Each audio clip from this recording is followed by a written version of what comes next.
మనకి ఏదైనా డిజైన్ పర్ఫెక్ట్‌గా రావాలి అంటే, మనం ఫస్ట్ చేయాల్సింది ప్రాక్టీస్ అండి. మనం నేర్చుకుంటున్నాము అన్నప్పుడు డే 1 నుంచే బేసిక్స్ నుంచి మనం నేర్చుకుంటూ, ప్రాక్టీస్ చేస్తూ చెప్పిన రూల్స్ అండ్ రెగ్యులేషన్స్ మనం బ్రెయిన్‌లో పెట్టుకొని ప్రాక్టీస్ చేస్తూ ఉన్నామంటే, డెఫినెట్‌లీ మనకైతే వస్తుందండి. మనం కూడా ప్రొఫెషనల్ ఆర్టిస్ట్ అయితే అవ్వచ్చు. లేదు అనుకోని మనం ప్రాక్టీస్ చేయకుండా ఉన్నాము అంటే, మనం అక్కడే ఉండిపోతామనమాట. అందుకే ఎప్పుడైనా మన బ్రెయిన్‌లో విన్నది ఉన్నంత వరకే మనం ప్రాక్టీస్ చేయడానికి ఉంటుంది. వన్స్ మనకు కంప్లీట్ అయిన తర్వాత ప్రాక్టీస్ చేయడానికి అవన్నీ గుర్తురావు. మళ్ళీ రివిజన్ చేసుకోవాల్సొస్తుంది. అదేదో ఏ రోజు సబ్జెక్ట్ ఆ రోజు మనం ప్రాక్టీస్ చేసుకున్నామంటే మనకి ఈజీగా ఉంటది. మనకి ప్రాక్టికల్‌గా కూడా మనం వేస్తూ ఉంటాం కాబట్టి అది నోటెడ్ అయిపోతదనమాట.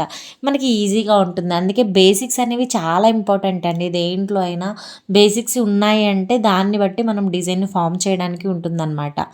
Thank you.